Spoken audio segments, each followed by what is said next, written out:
Let's face it, most for sale by owners don't see any value in real estate agents. They've either had a bad experience in the past that left them with a bad taste in their mouth, or they see us all as just slimy car salesmen just trying to get a piece of their wallet. They don't really see us as adding value to the transaction. Let's face it, some of the agents I've met, I don't see them adding much value either. So in this video, we're actually going to talk about how you can sell your house yourself. Let's get into it.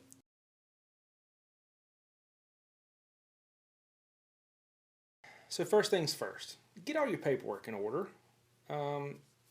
You might have a unknowledgeable buyer that's going to approach you about your house, so they're probably going to need their own sales contract, and you're probably going to have to give it to them because they won't know where to find it. You need to go ahead and get your disclosures together. Yes, even as a for sale by owner, you're technically supposed to have disclosures that you've given to your buyer or potential buyers. These are to cover you legally should or when something goes wrong. Maybe after the transaction closes, they find issues that they claim you knew about. They show us paperwork that says, hey, I told you it had this age roof on it, or the hot water heater was this old, or whatever. It covers you legally. It's your CYA papers. If you don't know what CYA means, Google it. Even in transactions with realtors, you don't know how many times I hear from my buyers later about a hot water heater exploding or a pipe in the wall or something. Could be anything, but they still think in their mind that, of course, the seller knew it all along and they were just trying to hide it from us. I'm like, well, unless you can prove it, we ain't really got anything to stand on.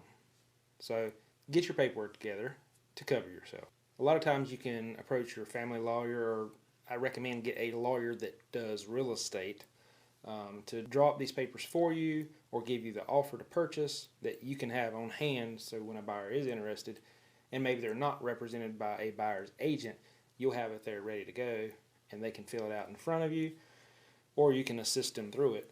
Because most of the time, if it's a buyer without an agent, or maybe it's a first-time buyer, they don't have a clue what the next process is. Maybe they're interested in your house, but they just don't know what's next. All right, number two, you got your description of your house and you got your paperwork ready to go. Where do most people find houses nowadays? It's not in your local newspaper anymore. It's in a magazine. It's not in your local newspaper anymore, or in your magazine, or these little booklets you get by the stores in the little yellow houses. Most people find it online nowadays. You know, the big ones, Realtor.com, Zillow, Trulia, blah, blah, blah, blah, blah, blah, blah, name hundreds of more. But they're online. That's where people shop nowadays for everything. So that's where your house needs to be, because that's where all the eyes are. So what you're going to need to do is sit down with all your information about your house. Start on Zillow. That seems to be the most popular one, even though we all hate Zillow.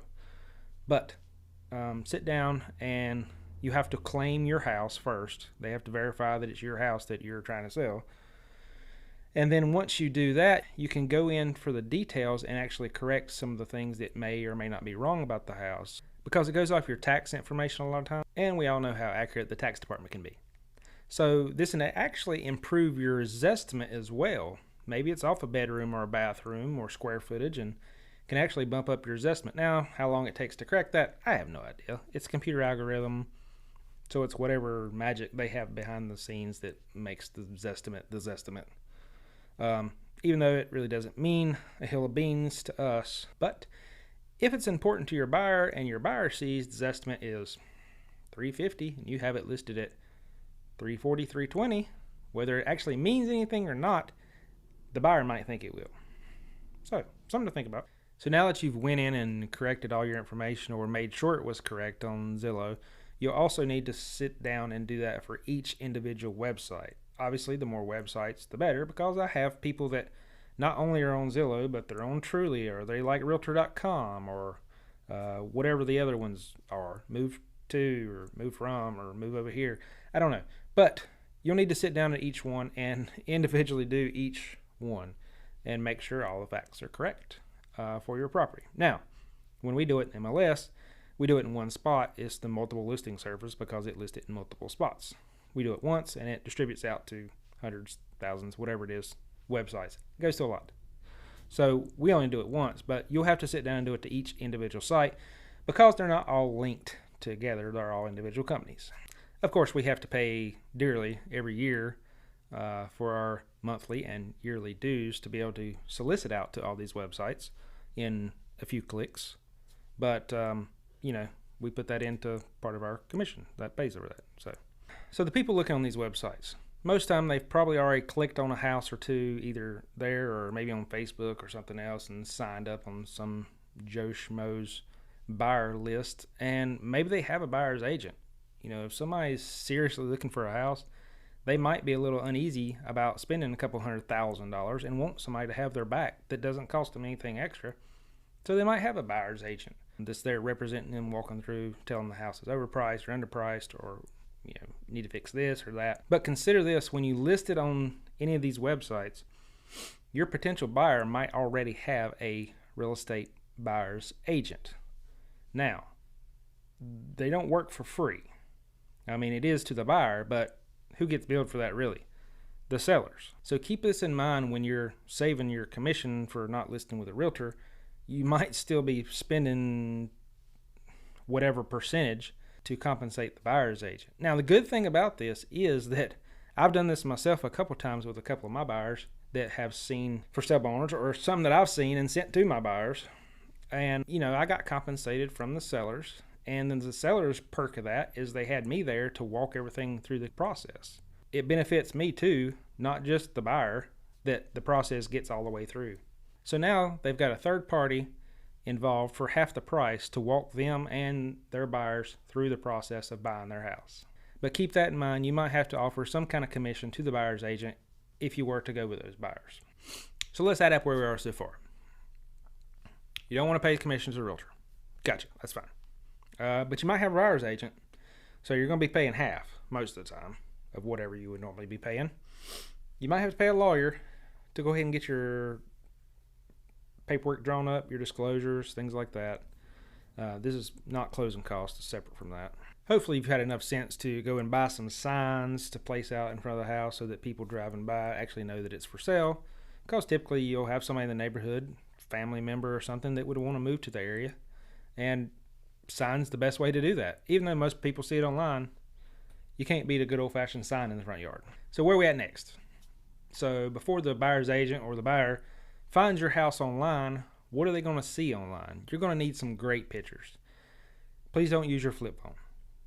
At least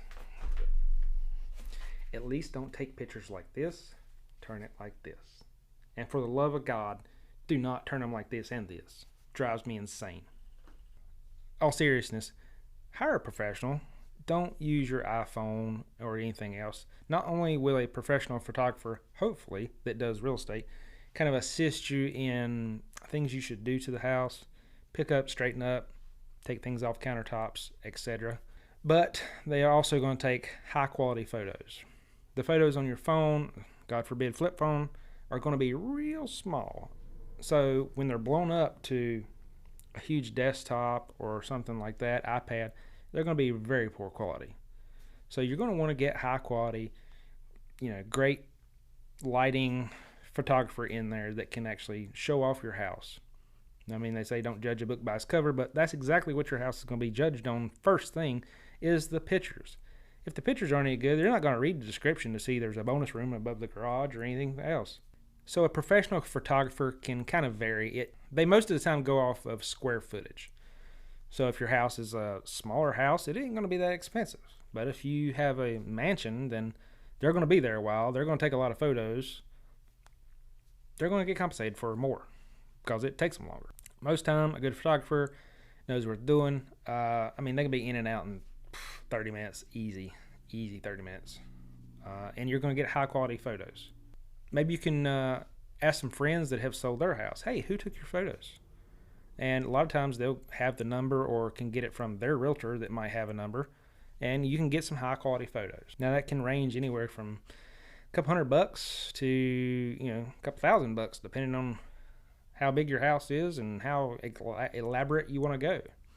If you want to do the 3D tours, that were getting popular and then they kind of seem to have fell off, but now I think they're back popular again because you don't really want to walk through other people's houses. Now you can do that too. Hire them to do that. A lot of them will do photos, the 3D, it's called Matterport.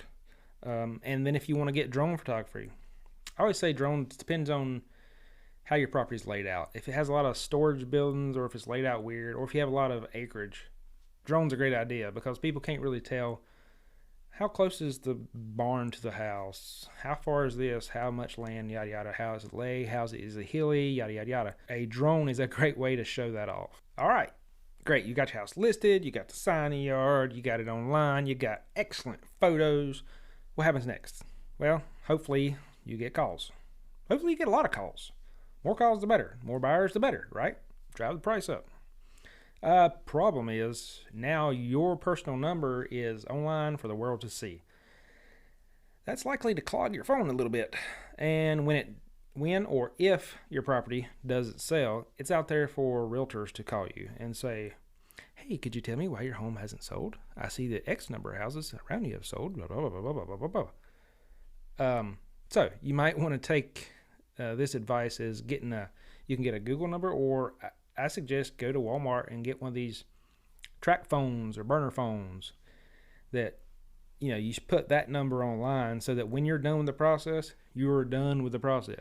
That way the only phone getting clogged up and calls 100 times a day is that phone, not your phone.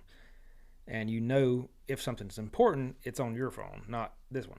Now, as these calls come in, make sure you have a system or something to write down and organize these appointments that are going to be happening in your home, hopefully. I mean, I suggest using Google Calendar or some kind of calendar system so that you can put the times and dates when people want to come by. I've had houses that had, 30, 35 showings in one day. So you don't want them all showing up at one time, or there's going to be a line out the front door and a lot of pissed off people. So make sure you got a good way to organize these appointments when they come in to see your house. That being said, with as many appointments as we're getting right now, I'm actually suggesting that some of my buyers, if they have the money, go on a quick weekend vacation. Wait till Friday or so, Thursday, Friday, for your house to actually go live on the internet. That gives it a couple days for people to sit down at night after supper, cruising their cell phones, and find your home. Do an open house Saturday. Well, we do an open house on Saturday or Sunday. That way, when they get back from their vacation on Monday, bam, house is under contract or ready to be under contract. But that might be something for you to consider, is to just wait for the weekend before you ever list it. Because you're going to get a ton of phone calls. Just say, hey, we're going to be at the house between, Friday and Sunday. You can come by then. All right, great. Your home's under contract. Now what? Well, if they're represented from a buyer's agent, they're going to come probably do an inspection. So a home inspector's going to come in and they're going to pick your home apart. Even if it's new construction, they're going to have a list of stuff.